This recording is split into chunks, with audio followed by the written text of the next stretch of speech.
Doctor आशीष दीक्षित जी। महाराज जी, आपके चरणों में कोटि कोटि प्रणाम। महाराज जी, मेरे जीवन में अपार संघर्ष के बाद भी आपके सानिध्य में आकर परम सुख प्राप्त हो रहा है।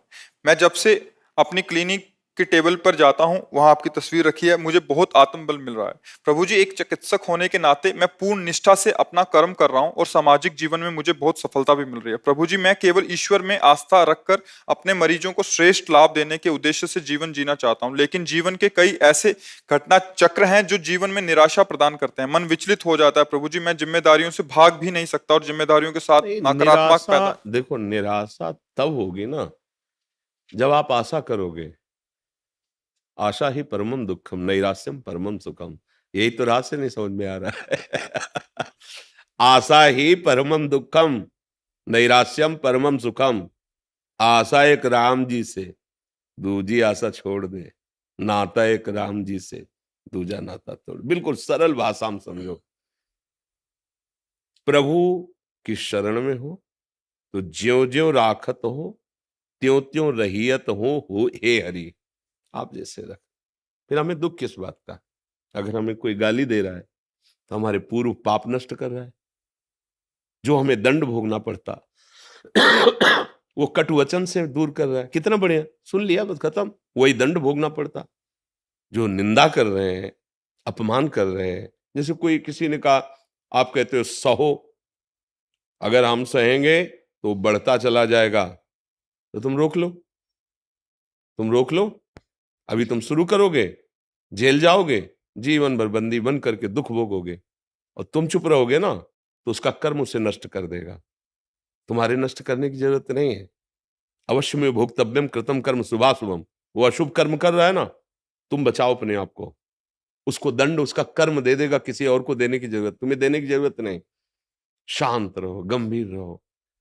भगवान सबका भरण पोषण करते हैं। अपने कर्तव्य में कायरता मत रखो। जैसी परिस्थिति आवे उसमें निराश मत हो। आगे बढ़ते चले जाओ। देखो, ये पक्का समझो, चाहे कोई कितना भी धर्मात्मा हो, रात आएगी। रोक सकेगा? पर लाइट के द्वारा तुम अपने प्रकाश में जी सकते हो। रात पूरी तुम हटा दो, ऐसा असंभव है, पर तुम अपने कमरे में लाइट जलाकर सुखपूर्वक रात्रि के दुख से रहित हो सकते हो। ऐसे ही संसार में ये द्वंद्व छाए हुए हैं। सुख दुख, लाभ हानि, मान अपमान, निंदा स्तुति, जय पराजय, जन्म मृत्यु, ये द्वंद्व एकदम छाए हुए हैं। इसको तुम हटा नहीं सकते। तुम ज्ञान का प्रकाश करके अपने हृदय में इस अज्ञान द्वंद्वों से द्वंद्वातीत हो सकते हो। अगर अपने को सुधारने चलो तो तुम्हारे हृदय में द्वंद्व व्यापेंगे नहीं। संसार में नहीं रहेंगे, ऐसा नहीं। जो जितना अपने को बदलना चाहता है वही बदल पाया है। किसी की सामर्थ्य नहीं है कि बदल पावे। इसलिए निराशा और आशा, इन दोनों से हटो। आप चाहते हो जागतिक उन्नति, प्रभु पता नहीं आपको किस जगह पहुंचाना चाहते हैं। शायद वो अपना अंग सेवी बनाना चाहते हो, जगत में ना फंसाना चाहते हो। आपको क्या पता वो क्या देना चाहते हैं। हम लोगों की हालत ये है, जैसे एक गरीब आदमी गांव का किसी चक्रवर्ती सम्राट के समीप जाए और सम्राट प्रसन्न होकर के कहे, मांगो जी क्या चाहिए। उसे जी कहे, एक बैल है, गाय है, भैंस है, 1 साल के लिए चारा दे दीजिए और सब पूरे घर को एक जोड़ी कपड़ा दे दीजिए और साल भर के लिए भोजन दे दीजिए। वो समझेगा बहुत कुछ मांग लिया, हिम्मत नहीं ना उसकी। और अगर वो राजा के ऊपर छोड़ दे कि हम क्या मांगे साहब, आप जैसा, वो दे देगा पूरे जीवन के लिए, ले दे देगा। हमारी भूल होती है। एक बार राष्ट्रपति, उदाहरण है, एक राष्ट्रपति भारत का, एक बार स्वतंत्रता दिवस था तो तिहाड़ जेल में गए। सब कैदियों को बुलाया, बोले आज के दिन हमारा भारत स्वतंत्र हुआ था, इसलिए आज जो मांगेगा वो हम सब कुछ देंगे। कैदियों से खुले दिल से मांगो। बोले साहब हफ्ते में 2 साबुन दिए जाएं। ठीक है, लिख लो। साहब सर्दियों में जो कंबल दिया जाता है बहुत हल्का होता है, अच्छा होना चाहिए। अब जिस कोठरी में रहते हैं उसे पुतवा दिया जाए। सब ने सब मांगा। वो एक बड़ा चतुर था, बाद में उठा और गया, बोले साहब जेल से मुक्त कर दीजिए। बोले इसको मुक्त कर। सब बोले मुझे, बोले नहीं तुमने साबुन मांगा, तुमने तुम्हें मुक्त ले।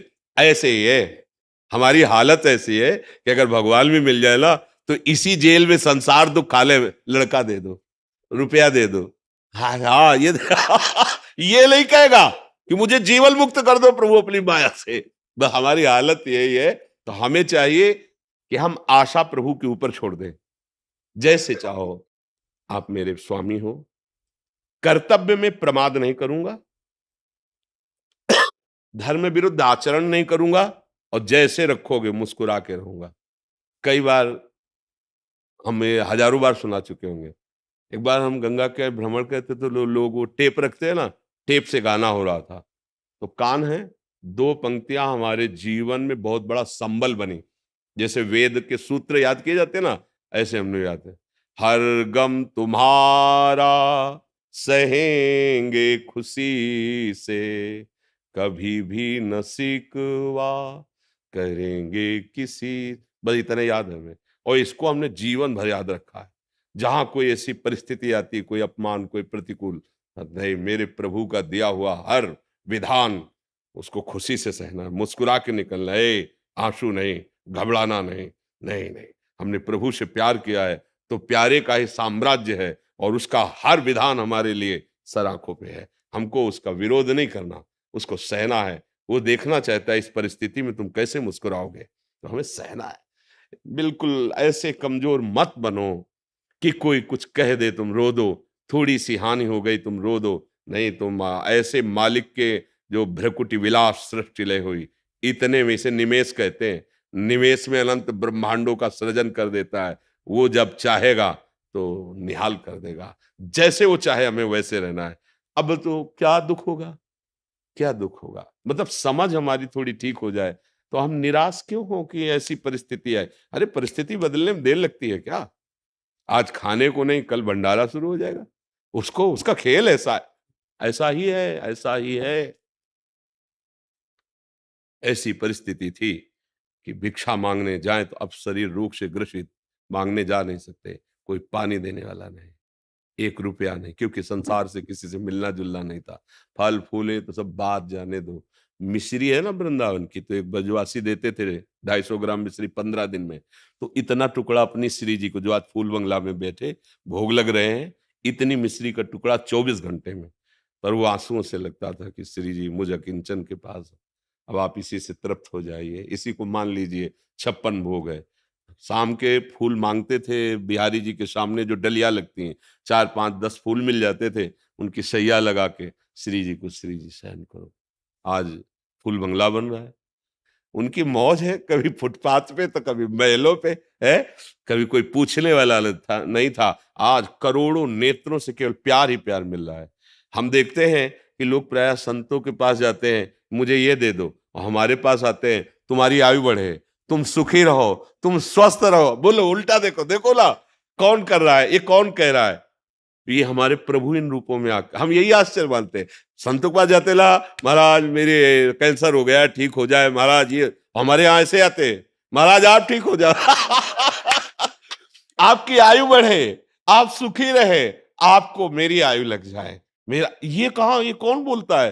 प्रभु बोल रहे हैं। इतने मुखों से प्रभु बोल रहे हैं, इतने नेत्रों से। जो वेद कहता है ना, सास शीर्षा पुरुखा हा शास्त्राक्ष, वो मुझे दिखाई दे रहा है। मेरा प्रभु इतने रूपों में देख रहा है मुझे, मेरा प्रभु इतने रूपों में प्यार दे रहा है, आशीर्वाद दे रहा है। सच्ची मानिए, एकमात्र भगवान का आश्रय ले लीजिए। जिस दिन आश्रय पक्का हो गया, पक्का का मतलब जैसे गाय बांधता है ना खूंटे पे किसान, तो ठोकता है और फिर हिला के वही देखता है कि अगर हमसे हिला तो अभी और पिटेगा, फिर और ठोकता है उसे, और जब देखा कि नहीं हिल रहा तब गाय बांध। ऐसे ही कुछ है शरणागति में, अगर हम हिल रहे हैं तो भी पिटाई बाकी है, अभी ठुकाई होगी। पक्के शरणागत जहां हो गए फिर निहाल, ये अनंत ब्रह्मांड साम्राज्य आपका। क्योंकि आपने स्वामी को सर्वस्व अर्पित कर दिया, तो स्वामी ऐसे उदार के अपना सर्वस्व अर्पित कर दिए। इसलिए सावधान, हम निराश तो होना, निराश ना, आएंगी परिस्थिति। ऐसा नहीं कि आपके ऊपर आएंगे, ऐसा नहीं है। कोई ऐसा बताओ विश्व में, जैसे कि मैं संकटों से लड़ रहा हूं, कोई ऐसा विश्व में एक बता दो, अरे जिनके यहां भगवान अवतरित हो रहे, स्वयं सच्चिदानंद वपु श्री कृष्ण, हथकड़ी और बेड़ियां पड़ी हुई, कंस के कारागार में, राक्षसी स्वभाव वाले सैनिकों से सुरक्षित कारागार, गर्भावस्था है लेकिन हथकड़ी और बेड़ियां, और गर्भ में कौन पधारे हैं? अखिल कोटि ब्रह्मांडों के स्वामी भगवान है, जिनके भगवान पुत्र राम रूप में अवतरित हुए। उन माता को वैधव्य, पिता का परलोक गमन, 14 वर्ष अयोध्या वासियों के आंसुओं की झड़ी विराग्नि में जलते रहे। भाई देखो भगवान अवतरित हुए, देखो ना, नंगे पैर वनवास प्रभु का, सीता जी का हरण, रावण से। आप देखो ना जीवन, तुम्हारा संघर्ष क्या है? अपने लोग कह देते हैं ना कि भाई हमारा बहुत संघर्ष। आपका क्या संघर्षमय जीवन है? आप घर में तो रह रहे हो, प्रभु को घर में भी रहने नहीं दिया। 14 वर्ष का वनवास सरकार को, प्रिया श्री आजू के साथ, जहां फूल न चुभ जाए ऐसे चरणारविंद, वहां कंकड़ और पथरीली भूमियों में, जंगल में जहां काटे, वहां प्रभु विचरण कर रहे हैं। इसलिए धैर्य धारण कर, हम प्रभु के बच्चे हैं, हमें कभी घबराना नहीं और धर्म त्याग नहीं करना। धर्म से चलो, नाम जप करो, आप देख लोगे। हम ये नहीं कहते कि तुम्हारा पति बन जाओगे, हम ये कहते हैं कि तुम ऐसे धनी हो जाओगे कि चाह नहीं रह जाएगी। सबसे बड़ा धनी कौन? जिसकी चाह ही नहीं है। नहीं तो कोई 1 लाख की मांग करता, कोई 1 करोड़ की मांग करता, कोई 1 अरब की मांग करता, तो सबसे बड़ा भिखारी कौन हुआ? 1 अरब वाला हुआ ना। वो कहते हैं 1 रुपया वाला, जो 1 रुपया मांग रहा है ना, बोले बड़े भिखारी है। नहीं नहीं, भिखारी वो तो छोटे हैं, आप बड़े भिखारी हो। आपको 1 अरब चाहिए, वो 1 रुपये में संतोष कर लेगा, तुम्हें 1 अरब में संतोष रहे। धैर्य पूर्वक विवेक के द्वारा समझो, हम प्रभु की कृपा से संतुष्ट हो जाएं, चाह मिट जाए, आनंद हमारे हृदय में उल्लसित हो रहा है। किसी बाहरी वस्तु और क्रिया से जो आनंद प्राप्त होता है वो आनंद नहीं है, वो आनंद कोश से है। और जो आनंद सच्चिदानंद स्रोत से प्रकट होता है वो अबाध होता है, कभी बाधित नहीं होता। ज्ञान मार्ग में है जो जो आनंद कोश का बात कर दे, वो आनंद सिंधु स्वरूप की तरफ बढ़ता है। अभी तो हम जरा सा कुछ सात्विक भाव आया तो उसका आनंद, कभी विषय आनंद। तो धैर्य पूर्वक चले, निराश न। डॉक्टर अरुणेश कृष्ण शास्त्री जी, श्री रामानुजा गौरी गोपाल संस्कृत गुरुकुलम के प्रधानाचार्य। महाराज जी, आपके चरणों में कोटि कोटि प्रणाम। महाराज जी, वास्तविक कल्याण का मार्ग क्या है? सब साधन कर यह फल सुंदर, प्रभु पद पंकज प्रीति निरंतर। अनन्य चेताः सततम यो माम स्मरति नित्यशः, तस्याहं सुलभा पार्थ नित्य युक्तस्य योगिनः। संयम नियम फूल फल ज्ञाना, हरिपद रति रस वेद बखाना। गोस्वामी जी कहे समस्त साधनों का, मनुष्य जीवन का एक फल है कि ये ज्ञान हो जाए, देह भाव रहित, मन और इंद्रियों की विलासता से रहित, द्वंद्वातीत हमारा स्वरूप है। इस ज्ञान का रस है कि सब स्वरूपों का जो परम प्रकाशक है, सबकर परम प्रकाशक, जो जिसे परमात्मा कहा गया है, आत्मस्वरूप जो परमात्मा स्वरूप है, उसमें प्रेम हो जाए, जिसे ज्ञानी जन आत्मरति कहते हैं, भक्तजन कृष्ण रति कहते हैं। प्रेम ही समस्त साधनों का फल है और उसका सहज साधन है अखंड स्मृति। यस्य स्मरण मात्रेण जन्म संसार बंधना विमुच्यते, नमस्तस्मै विष्णुवे। अब इस स्मरण को जागृत करना बड़ा कठिन है। बातें तो कर लेना बहुत सरल है, क्योंकि मना कष्टानि इंद्रियाणि प्रकृति स्थानि कर्षति, एक दिन से नहीं, अनादिकाल से इनका प्रवाह विषयों की तरफ ही है। अब अहो भाग्य, धन्य भाग जो गुरु कृपा पात्र बन करके इनके प्रवाह को मोड़ दे। जो भगवत विमुख है उसे भगवत सन्मुख कर दे। यही मोड़ना ही साधना है। शब्द स्पर्श रूप रस गंध, इन 5 तन्मात्राओं में ये इंद्रियां सदैव भोग सुख मन के साथ खोजती रहती है। कभी आज तक इनको तृप्ति नहीं हुई, ना होगी, क्योंकि है ही नहीं। जो सुख है वो स्वरूप में है, जो हमारा स्वरूप है, आत्म स्वरूप। अगर ज्ञान मार्ग से न समझे तो भक्ति मार्ग से, जो हमारा अंशी है प्रभु, बिल्कुल सहज सरल है। देखो जिसे कहते हैं हम कैसे माने कि भगवान है, हम भगवान के हैं, कैसे माने, क्या प्रमाण है आपके पास? अध्यात्म कोई प्रमाण की वस्तु है क्या? वो अनुभव की वस्तु है, अनुभूत विषय। वो कोई प्रकृत राम अतर्क बुद्धि मन बानी, जो मन बुद्धि के अतर्क है उसे कैसे हम प्रमाणित करें? पर पिता का ये पुत्र है तो उसमें कुछ गुण मिलते होंगे, स्वभाव मिलता होगा, तो पहचाना जा सकता है कि तुम अमुक के लड़के हो क्या? बोले कैसे पहचाना? बोले कुछ स्वभाव मिलता है। तो जैसे हमारे अंशी जो है प्रभु, वो अविनाशी हैं, तो हमारे अंदर एक चाहत है कि मैं मरूं नहीं कभी, है ना? सबके अंदर है ना, मैं मरूं नहीं, इसका मतलब मैं प्रभु का अंश हूं। दूसरी बात, हमारे प्रभु आनंद राशि है, हमारे अंदर ये चाहत है कि मुझे कभी दुख न मिले, सदैव आनंद ही आनंद, है ना चाहत सबके अंदर? तो हम है ना प्रभु के अंश। तीसरी बात है कि हर परिस्थिति में मैं शांत रहूं, नहीं, शांति में, ये दुनिया प्रपंच छोड़ो, कुछ मिनट तो यार शांत रहने दो, शांति की चाह है, क्योंकि हमारे जो प्रभु है ना, शांताकारम, तो है ना हम प्रभु के अंश, क्योंकि हमें शांति चाहिए।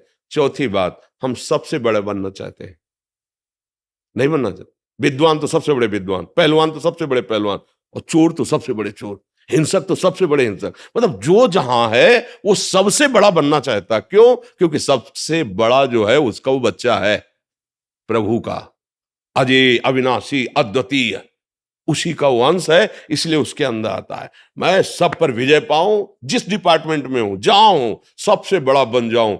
ये कुछ लक्षण ऐसे बताते हैं कि तुम प्रभु के अंश हो। बोलो सबकी मांग है ना, ये पूरा प्रयास इसी के लिए है कि नहीं? ये चार बातें अपने जीवन में देखो, सबका प्रयास, विद्वान मूर्ख बेविचारी इंद्रिय जीत, जो भी जहां भी जैसा भी, ये चार बातें सबकी मांग है। मैं अविनाशी हो जाऊं, मरूं नहीं, मुझे कभी दुख न मिले, सदा आनंद में रहूं, मैं कभी अशांत न हूं, शांति प्राप्त हो, और मैं सबसे बड़ा बन जाऊं, है ना? ये चारों बातें प्रमाणित करती हैं कि मैं भगवान का बच्चा हूं, क्योंकि ये भागवतिक लक्षण है, और अनुभव करो तुम्हारे अंदर ये है कि नहीं है, इसका मतलब तुम भगवान के अंश हो। और ये चारों बातें जगत में नहीं मिलेंगी, ये जगदीश में मिलेंगे। जगत में तुम चाहे जितने बड़े बन जाओ, तुम्हारे बाप कोई न कोई है, किसी भी डिपार्टमेंट में कहीं भी, आपकी पहुंच नहीं लेकिन आपसे बढ़कर है, विद्या में तो, गुण में तो, बल में तो, क्योंकि वो अनंत है, इसलिए खोजते चले जाओगे तो एक महाबलशाली मिलेगा जिसके बल के आगे किसी का बल नहीं। जाके बल लवलेस ते जीते चराचर धार, वो प्रभु जिसके एक लव मात्र बल से चराचर जगत पर विजय प्राप्ति की। अरे दस कंदर, मैं उनका दास हूं जिनकी प्रिया का अपहरण करके तू लाया है। वो महाबल, वो महाज्ञान समुद्र, वो महारूप समुद्र, जो भी जैसे भी, हमारा परम लक्ष्य है भगवान की प्राप्ति। ज्ञानी जन जिसे आत्मा कहते हैं, योगी जन उसे परमात्मा कहते हैं, भक्त जन उसे भगवान कहते हैं, प्रेमी जन उसे अपने प्यारे लाडिले कहते हैं। उनके ये सब शब्दावली हैं, जिस रूप में चाहो, जैसे चाहो, ये यथा माम प्रपद्यन्ते तास तथैव भजामि। जैसे ये भगवान का प्यार देखो, जैसे चाहो, तो आज चाह रहे हो ना पत्नी रूप में, वही बना है, पुत्र रूप में वही बना है, जो तुम दृश्य देख रहे हो भेद में वही बना हुआ है। मत्ता परतरम नान्यत् किंचित् अस्ति धनंजय, मैं ही मैं हूं, मैं ही मैं। अब बस ये कि तुम चाहते क्या हो। अगर तुम विषय चाहते हो, जगत चाहते हो, तो और कोई नहीं, कृष्ण ही बना हुआ है, कोई नहीं, किंचन मात्र। वो वेद कहता है सर्वम खलमिदम ब्रह्म नेना नास्ति। तो फिर जब किंचन मात्र कोई और है ही नहीं, तो विषय भी तो वही बना है, पर ये तुम जानते नहीं हो, इसीलिए तुम भोक्ता भाव किए हो, यही तुम्हें फंसाए हुए है। इसलिए मन वचन कर्म से गुरुजनों का आश्रय लेकर उनके अमृतमय वचनों का हम आदर करते हुए श्रवण करें, मनन करें और आचरण में उतारें, तो परम लक्ष्य की प्राप्ति निश्चित, क्योंकि वो है, प्राप्त है, केवल अनुभव करना है। सच्ची बात, उसको उपजना नहीं, कोई साधना की उपज नहीं, परमात्मा ज्ञान या परमात्मा प्रेम, वो है। जैसे प्रेम है, वही प्रेम हमारा देह में है, देह संबंधियों में है, भोगों में है। भगवान का प्रेम कैसे जागृत होता है? सबकी ममता ताग बटोरी, वो मम पद मन ही बांध पर डोरी, वही प्रेम है ना, वही बिखर गया असत में तो राग कहा गया, मोह कहा गया, आसक्ति कही गई, लेकिन वही समिट गया प्रभु की तरफ तो अनुराग कहा गया, प्रेम कहा गया। कोई अलग चीज नई उपजती नहीं साधना से। जो तत्व ज्ञान है, जो तत्व है, जिसको हम भूले हुए हैं, उसी की स्मृति आ गई। नष्टो मोहा स्मृति लब्धा तत्प्रसादान में। कोई नई चीज तो नहीं हुई ना। पूरी गीता सुनने के बाद कोई नई चीज उपजी क्या? नहीं। जो अंधकार कोहरा था भगवान के वचन रूपी सूर्य के प्रकाश से नष्ट हुआ तो स्मृति हो गई। किसकी? अपनी स्मृति हो गई, अपने स्वरूप की पूर्व स्मृति से ही विद्यमान थी, है। जो पूर्व से ही विद्यमान थी, हाँ, उसकी स्मृति उसकी स्मृति, उसी का अनुभव हो गया। साधना से कोई नई वस्तु प्राप्त नहीं होती है। हाँ, जिसको हम भूले हुए हैं। जासु कृपा सब भ्रम मिट जाई, गिर जासु कृपाल रघुराई।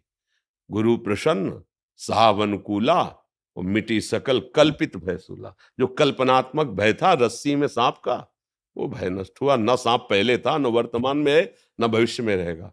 केवल माना हुआ हमारा भय वो छूट गया, वो रस्सी ही थी। ऐसे ही जैसे स्वर्णकार कुंडल के अलग पैसे नहीं देगा, हार के अलग पैसे नहीं देगा, कंगन के अलग पैसे नहीं देगा, वो वजन में सोने के पैसे देगा। कितना सोना है? 5 तोला। बोले कंगन अलग है, हार अलग है, अंगूठी हमको इससे मतलब नहीं है। हमको सिर्फ स्वर्ण से मतलब। हमारे तराजू में स्वर्ण है और उसकी पेमेंट लो, क्योंकि वो स्वर्ण देखता है, आकार नहीं देखता। ऐसे ही जो ज्ञानी है वो शब्द में एक तत्व देखता है। जितने भी कुंडल कंकण आदि बने हुए हैं वो स्वर्ण ही है। ऐसे ही जड़ चैतन्य जो भी बना हुआ है वो परमात्मा ही है। ऐसा बोध हो गया वो जीवन मुक्त हो गया। जीवन मुक्तता ही, भगवत प्रेम ही इस जीवन का चरम लक्ष्य है। और उसकी प्राप्ति, जो विस्मृत है उसकी स्मृति, जो स्मृति में उसकी विस्मृति। हम संसार के सन्मुख है, स्वरूप से विमुख है, प्रभु से विमुख है। अब थोड़ा उल्टा होना पड़ेगा, प्रभु के सन्मुख, संसार से विमुख। हम प्रभु को साधन बनाए हुए हैं, साध्य विषय को बनाए हुए हैं। थोड़ा उल्टा कीजिए, साधन विषय बना लीजिए, साध्य प्रभु बना लीजिए, निहाल हो जाएंगे। जहां है वही भगवत प्राप्ति हो जाएगी। प्रशांत जी राजस्थान से। गुरुदेव आपके चरणों में कोटि कोटि प्रणाम। गुरुजी, राधा रानी और आपके कृपा से पिछले 4 महीने से भजन करना प्रारंभ किया है। जब से भजन प्रारंभ किया है मेरे और मन के बीच हमेशा एक द्वंद चलता रहता है। हमेशा एक भय बना रहता है कि मन दोबारा ना गिरा दे। विषम संसारिक परिस्थितियों में मन पर निरंतर रखने के लिए अतिरिक्त ऊर्जा कैसे प्राप्त करूं? नाम जप से ही, और कोई अतिरिक्त ऊर्जा नहीं। मन तो चंचल सबनते, या को कौन उपाय, साधन को हरि भजन है, कै सत्संग सहाय। अगर हमें साधु पुरुषों का संग मिले और नाम जब चलता रहे तो सब सामर्थ्य आ जाएगी। क्योंकि आनी नहीं है, आप में जागृत होनी है। देखो प्रभु है ना, ये हम प्रभु के अंश हैं। अब हमें और क्या चाहिए? बस उनको भूल गए हैं और बाहरी शरीर को मैं मान लिया है और जगत के भोगों को सुख मान लिया है। बस मान प्रतिष्ठा जगत भोग, यही हमारी ताकत को कम कर दिए हैं, मतलब विस्मृत कर दिए हैं। अगर ये जागृत हो जाए तो काम क्रोध लोभ मोह मद मत्सर हमारी ही सामर्थ्य से सामर्थ्यवान है। अगर हम स्वीकृति न दे तो किसी भी विकार की ताकत नहीं कि हमारे हृदय में हलचल पैदा कर सके। देखो आप ही स्वीकार करते हैं मैं भोगूंगा ये विषय, जबकि ये चाल मन की और इंद्रियों की है। आप भूल से उसे मैं मान लिए। अब आपको हारना होगा, अब आपको परास्त होना होगा, क्योंकि आपकी स्वीकृति होगी मैं भोगूंगा। अगर आप ये ध्यान रखें कि ये इंद्रिय और मन का विषय है, मेरा नहीं, और धर्म विरुद्ध मैं इन्हें भोगने नहीं दूंगा, क्योंकि मेरा शासन है इनके ऊपर और हमारे ऊपर शासन मेरे गुरु का, गुरुवाणी का, भगवत शास्त्रों का है, इसलिए ऐसा नहीं होगा। एक बार लड़के देखो, नहीं नहीं नहीं नहीं, बहुत जलन पैदा करेगा वो मन व्यथित, नहीं, फिर नहीं गिर पाओगे। पर ये तभी हो सकता है जब नाम बल प्रकाशित हो और गुरुजनों के चरणों का आश्रय हो। अगर नाम भी जप रहे हो, अहंकार भी कर रहे हैं, तो भी नहीं कर पाएंगे। इसीलिए सदगुरु चरण आश्रय लिया जाता है संत महात्माओं का, कि आपके वचन से, आपकी कृपा से, क्योंकि ये जो अहंकार है ये वहीं गलित होता है। तिनकी संगति रहत जाति कुल मद सब नंशय। जब तक हमारे हृदय में कोई भी अहंकार रहेगा तब तक हम विकारों को दबा नहीं पाएंगे। अहंकार के महल में ही ये सारे विकार सुरक्षित रहते हैं, इसीलिए हमारा प्रहार हो नहीं पाता और हम पर प्रहार कर देते हैं। जब अहंकार ये नष्ट हो तब इनके रहने का ठिकाना खत्म, अब ये नष्ट हो जाएंगे, जड़ से नष्ट हो जाएंगे। और ये अहंकार गुरुदेव की कृपा से नष्ट होता है, उनकी करुणा दृष्टि से वो अहंकार को नष्ट कर देते, चूर चूर कर देते हैं। सच्ची मानिए, बड़ी बड़ी साधना करने पर भी अहंकार पुष्ट होता रहता है। विद्या रूप महत्व कुल धन यौवन अभिमान सठ कंटक देखे जहां लाहे न भक्त निदान, लाहे न भक्त निदान स्वांग सब नगर नार के विषयन हाथ बिकाए नए रिझवन भर। ये बड़े महापुरुष के वचन है कि अगर कोई भी अहंकार है, विद्या का, रूप का, गुण का, महत्व का, जाति का, कोई भी अहंकार है, तो भक्ति महारानी आपके हृदय में नहीं रहेंगी, स्वांग रहेगा भक्ति का। और वो स्वांग विषयी पुरुषों, धनी पुरुषों को रिझाने के लिए होगा, ना कि श्री हरि को। भरतार माने होता है हरि। जैसे वैश्या श्रृंगार करती विषयी पुरुषों को आकर्षित करने के लिए, ऐसे भक्ति का स्वांग होगा तुम्हारा धन मान प्रतिष्ठा के लिए, ना कि हरि के रिझाने के लिए। विषयीन हाथ बिकाए नहीं रिझवन भतार के। भरतार कहते हैं प्रीतम पति हरि को। तो ये अहम जो है जब तक है तब तक हमको ये परास्त करता रहेगा। इसीलिए भगवान के प्रेमी जन, इनका चिंतन, इनकी शरणागति, इनके मुख से निकले वचन वही सामर्थ्य दे रहे हैं। ऐसा मानो जैसे आप कह रहे 4 महीने से मैं भजन, तो मुझे आपके वचनों ने भजन में लगने की प्रेरणा भी दी और सामर्थ्य दी और विषयों को देखने की सामर्थ्य दी। मन कब विषयों में जाता है ये सामर्थ्य दी, तो अब आगे जीतने की भी सामर्थ्य दे देंगे। मुझे चिंता क्या करनी, अभी निश्चिंत हो जाओगे। कोई भला आदमी तुम्हें निमंत्रण दे, चाहे वो फोन से दे, चाहे चिट्ठी भेज दे, चाहे स्वयं कोई आदमी भेज दे, समझना बात। अब आप आ गए उसके निमंत्रण में, उसने पत्तल बिछा दिए, दोना डाल दिए। अब आप चिंतित हो रहे हो कि कब रसगुल्ला आवे, कब सब्जी आवे, कब। धैर्य रखो, वो धर्मात्मा, उसने अगर निमंत्रण दिया है, दोना पत्तल डाल दिए है, तो तुम्हें भूखा नहीं उठने देगा, वो पवाएगा। ऐसे ही संसार सागर में हम फंसे हुए थे, उस अव्यक्त परमात्मा की कृपा से वाणी रूपी निमंत्रण पहुंचा, आओ परमार्थ में, चलो परमार्थ में। अब दोना पत्तल भी बिछ गए, ये नहीं करना चाहिए, ये करना चाहिए, ऐसे करने से परमानंद मिलता है, ऐसे करने से दुर्गति होती है, दोना पत्तल बिछ गए। अब परमानंद का भोग भी वो पवा देगा। हमें बिल्कुल निश्चिंत रहना है। करो सदा तिनके रखवारी, जिम बालक राखे महतारी। पर हमें थोड़ा युद्ध करना होगा। ना ना ना, व्यतिरेक नहीं नहीं, ये शास्त्र विरुद्ध है, गुरु की आज्ञा के विरुद्ध है। तू चाहे जलाए नहीं, मार भी दे मुझे, तो मैं ये नहीं करूंगा। बस जीत गए, बस यही जीत गए। वो तुम्हारी सामर्थ्य से सामर्थ्यवान है, तुम्हें मार नहीं सकता, तुम्हें जला नहीं सकता। तुम जब तक दस्तखत नहीं करोगे, कोई भी विकार तुम्हारे हृदय को परास्त नहीं, क्षुब्ध करेगा, परास्त नहीं कर सकता। ये बात समझना है। नाम का बल और विवेक दो इस संसार समुद्र से पार कर देंगे। होए विवेक मोह ब्रह्मभागा, तब सब विषय विलास विरागा। और नाम जब ऐसी सामर्थ्य है कि किसी भी विकार की ऐसी जोर की टक्कर नहीं होगी कि आप गिर जाओ। सहने की सामर्थ्य, सहत सहत बाढ़े भगत गृह तन गुरु हितगार। ऐसा नहीं है, आप में बहुत सामर्थ्य है, बस उसको जागृत कीजिए और चिंता मत कीजिए। समझ रहे हैं आप? कोई संशय जी? हरिकृष्ण वाजपेयी जी कानपुर से, सादर प्रणाम पूज्य गुरुदेव। महाराज जी, ठाकुर जी ही सबके हृदय में वास करते हैं, वे ही हर जीव को नियंत्रित करते हैं, परंतु ना चाहते हुए भी मनुष्य पाप क्यों कर देता है? ठाकुर जी वास करते हैं, पक्का वास करते हैं, लेकिन अपने हाथ में डोरी नहीं लेते हैं। पूरी की पूरी डोरी दे दी। सबका रथ थोड़ी ठाकुर जी हाँकते हैं, अर्जुन का रथ हाँकते हैं। अर्जुन कौन? देखो, तब तक नहीं बोले, चुपचाप मौन सारथी की तरह बैठे रहे।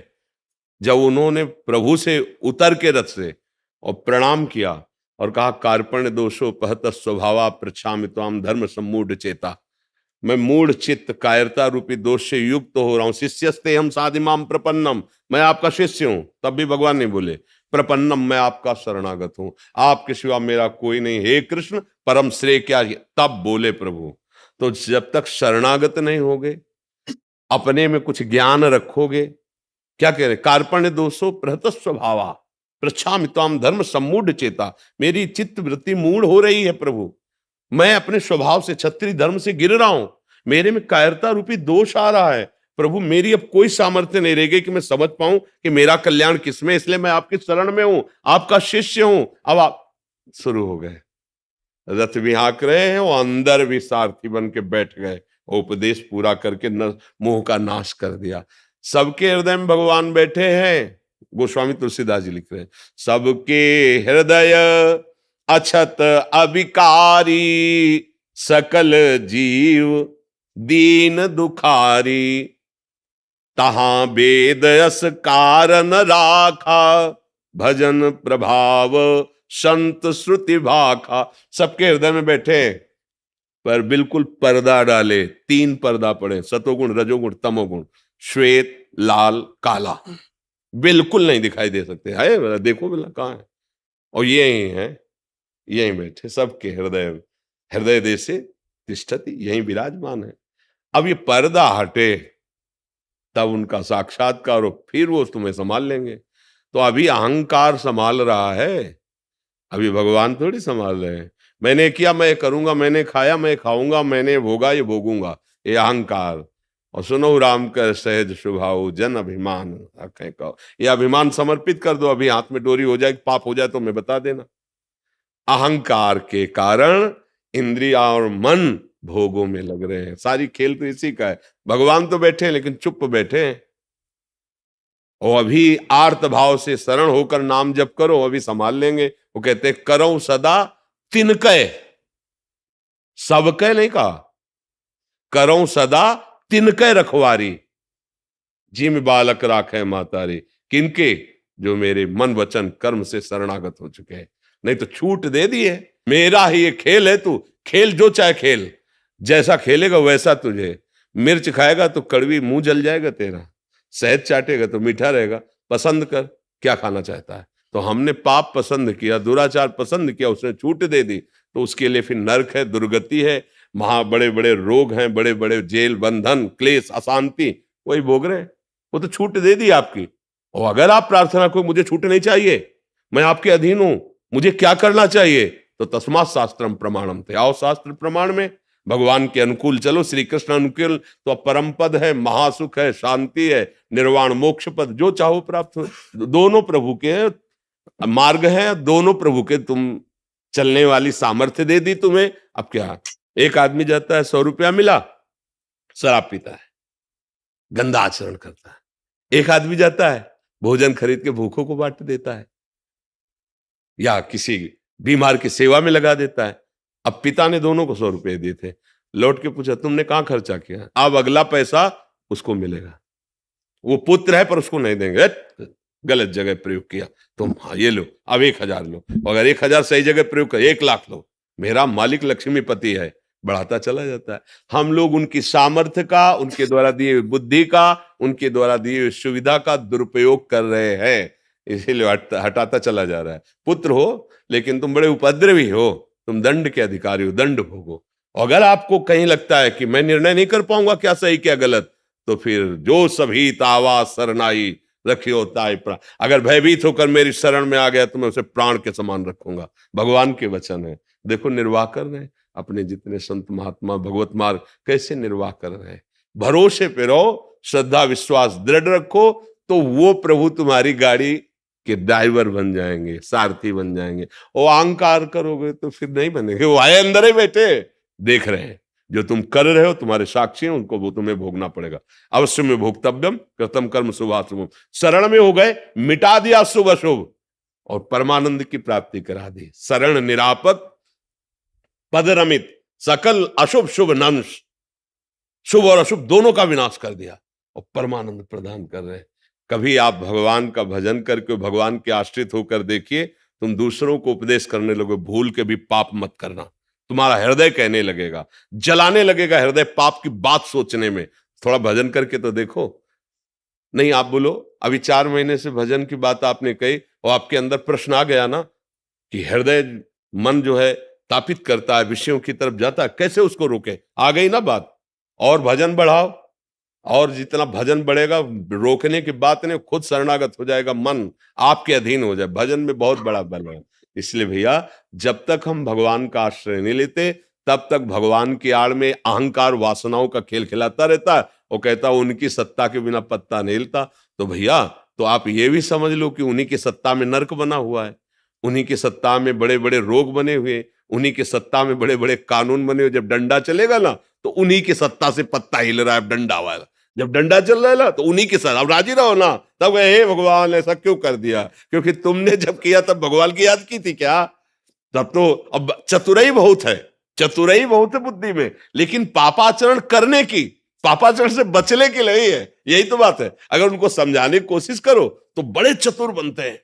अपने दोषों को छुपाने की, अरे नहीं, दोष नष्ट करने के लिए बुद्धि होती है। विवेक धारण करके दोषों का त्याग करो। पर अपने लोग क्या करते हैं, चोरों को अपने अंदर घर में बड़े गुप्त स्थान से छुपाते। हम लोग इतने चतुर हैं कि अपने नाश करने वाले गंदे विचारों को बड़े छुपा के रखते हैं। अगर कहीं अच्छा विचार कोई हो गया, स्वप्न में भी कोई अच्छा काम हो गया, एक से कहना चाहते हैं कि अमुक दिन स्वप्न आया था और मैंने ऐसा ऐसा ऐसा। जागृत में अगर कहीं फूल माला किसी को चढ़ा दी है, तो दो चार संतों को अगर आपने कहीं दो चार पेड़े भी दे दिए हैं, तो आप यही कहेंगे वृंदावन गए तो संतों की भंडारा किया था, साधु से मतलब बढ़ा के। और जो अंदर गंदा नाश करने वाले हैं, उनको बिल्कुल छुपा के। तो बुद्धि कहां चतुर है?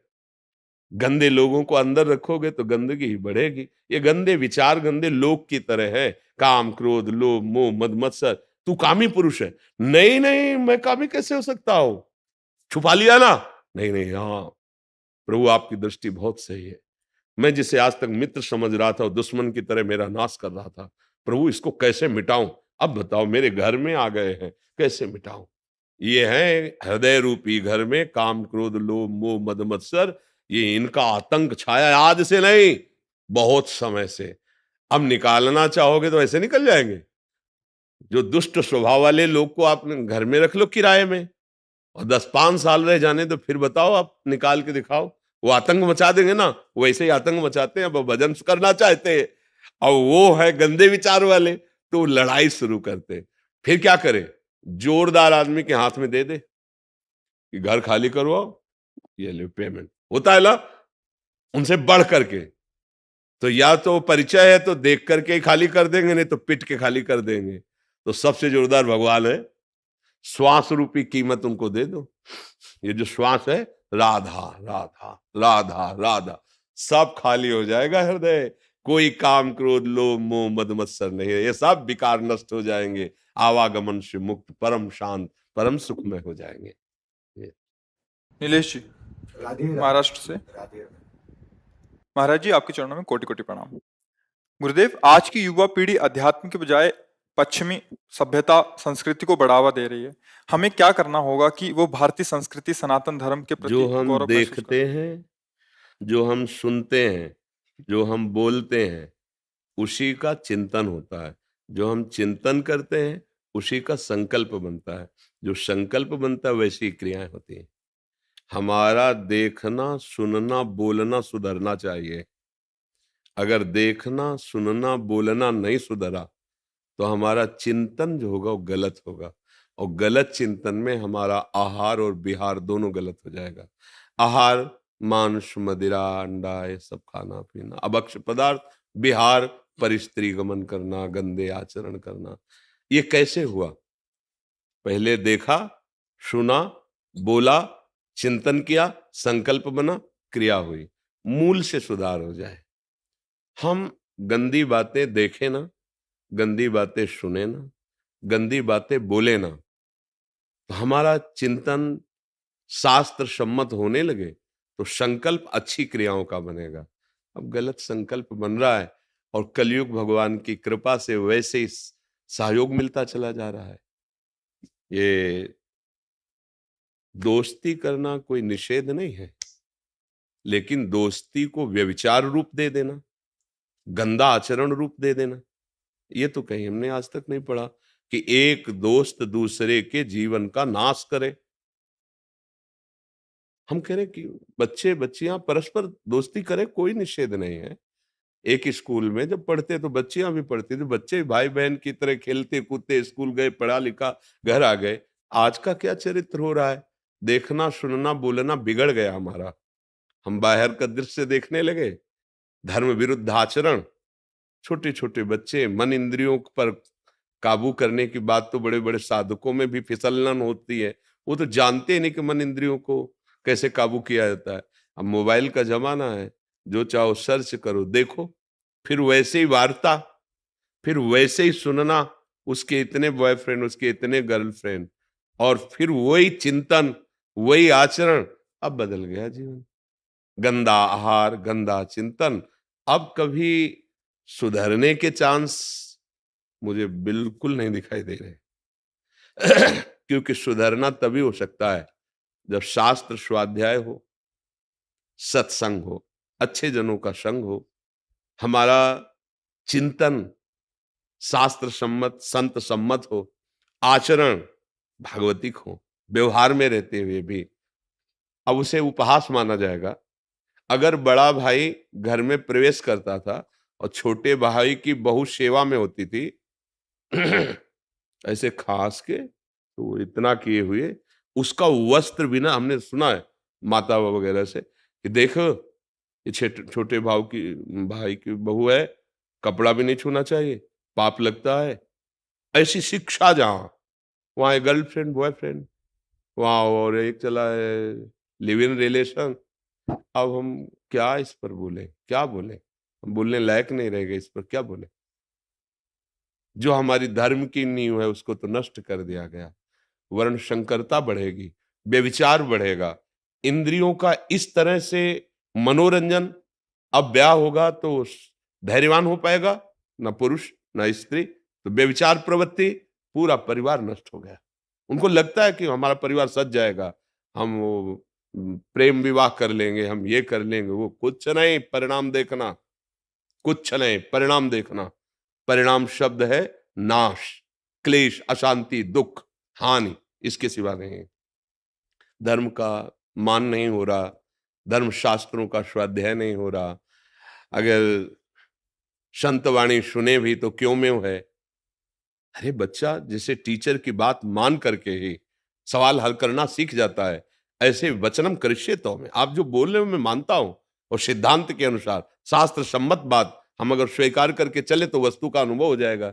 ये परमात्मा ज्ञान, ये परमात्मा वस्तु ऐसी थोड़ी है कि बर्फी है 100 ग्राम खरीदा, तुम्हें खवा दिया, तुम्हें अनुभव में आ गया। तो ये आचरण विहीनता, जो दृश्य हम देख रहे हैं, जो हम सुन रहे हैं, जो हम बोल रहे हैं, वही हमारा चिंतन बन रहा है। वही तो आज क्या देखा जा रहा है, क्या सुना जा रहा है, क्या बोला जा रहा है। ऐसे ही विपक्ष में भी, मान लो जो स्त्री शरीर में, वो भी सब भाव को देख रहे हैं, वो भी वैसी मानसिकता, क्योंकि मन बुद्धि तो रचना सबकी, शरीरों का निर्माण अलग अलग भले है, लेकिन है तो तत्व वही ना। तो वैसे ही आसुरी प्रवृत्ति बढ़ती चली जा रही। तो भाई इस पर तो तभी सुधार हो सकता है। काफी ऐसे नवयुवक भाई हैं जो सुधरना चाह रहे हैं और सुधर रहे हैं। अगर वो संत वाणी सुने, शास्त्रों का स्वाध्याय करें, थोड़ा संयम नियम से चले, तो सुधार हो सकता है, अन्यथा नहीं हो सकता, नहीं हो पाएगा। अब आज शराब तो एक ऐसे घर घर चल पड़ी है। हमारे समय में गांव में अगर कोई एक शराब पीता था तो 50 लोग उसकी निंदा है, शराब पीता है। अब घर घर में पिता पुत्र गिलास लड़ा के पी रहे, तो रोके कौन? अच्छा, शराब का मतलब है बुद्धि को मलिन कर देना, बुद्धि का मलिन हो जाना। सब कोई जानता है, ऐसा नहीं कि न जानता हो। आप ठीक से ड्राइविंग नहीं कर सकते, आप घर में ठीक से व्यवहार नहीं कर सकते, आप ठीक निर्णय नहीं कर सकते, आपकी बुद्धि ऐसी हो जाती है। हमने तो मार्ग में देखा है, तो कई बार उदाहरण होता है कि एक नाली थी परिक्रमा मार्ग, तो वो बार बार ऐसे सोच रहा था, तो खड़े होकर लगा कि मतलब कोई जीव जंतु रखे, सांप वगैरह। तो फिर वो देखा, बार बार टांग ऐसे उठाता, छोटी सी नाली, और उसे लांघने की कोशिश करता, नहीं, उसी में गिर गया। तब पता चला शराब पी है, इसलिए ऐसी हालत है। तो क्या वो आपको सुख पहुंचाएगी? और इसके बाद जो हमारा निर्णय बुद्धि का मलिन निर्णय होता है, ये बड़े बड़े हिंसा, बड़े बड़े बेविचार, ये सब, ये तभी रुक सकते जब धर्म से चला जाए। और आज धर्म का नाश करने वाली बातें हैं, धर्म पे चलने वाली बातें नहीं। नहीं, अगर हम अपना संभलें तो हम दूसरे को क्या संभाल सकते हैं? तो ये संभलना तभी हो सकता है जब हमें पता चले गलती को गलती माने, तब। हम गलती को गलती नहीं मान रहे ना, गलती को मनोरंजन मान रहे हैं।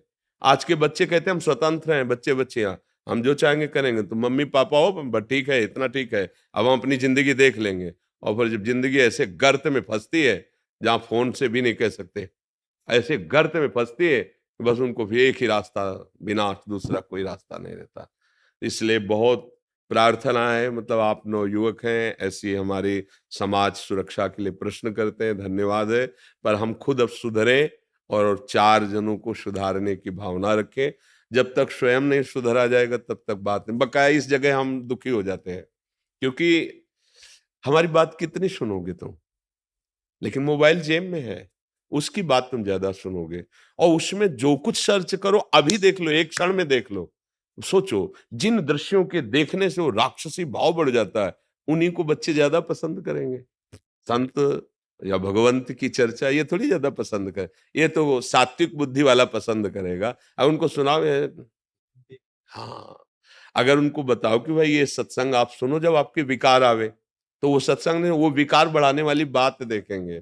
तो वो तन्मयता होती, फिर जो हम सुनते हैं ना वही हमें करने की इच्छा होती है।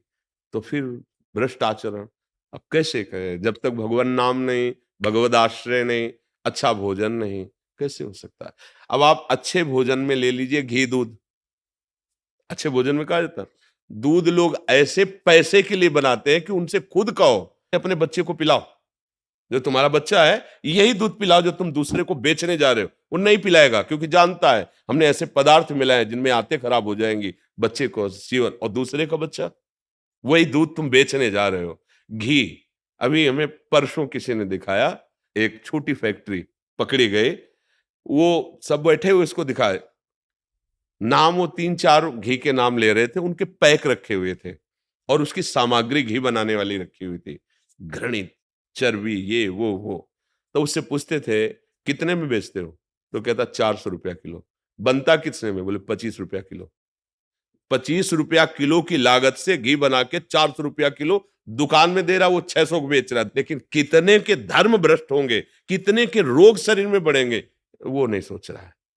जिसकी बुद्धि में धन की प्रधानता हो गई है, भोग की प्रधानता हो गई, वो राक्षस हो जाता है, वो नहीं समझ पाता। अरे छोटे छोटे बच्चे दूध पिएंगे, मान लो कोई एक सहज आदमी है जिसके पास बहुत पैसा नहीं, तो आधा किलो 1 किलो की पैकेट ही तो लेगा घी की, कि रोटी में चुपर लेंगे। क्या चुपर के खा रहा है, वो जहर खा रहा है अपवित्र, जिसके लिए विधर्मियों ने तलवार की नोक पर कि इसे ग्रहण करो तो गर्दन कटवा ली, लेकिन जवान पे नहीं रखा, वो पैसा लेके खरीद के खा रहे हैं।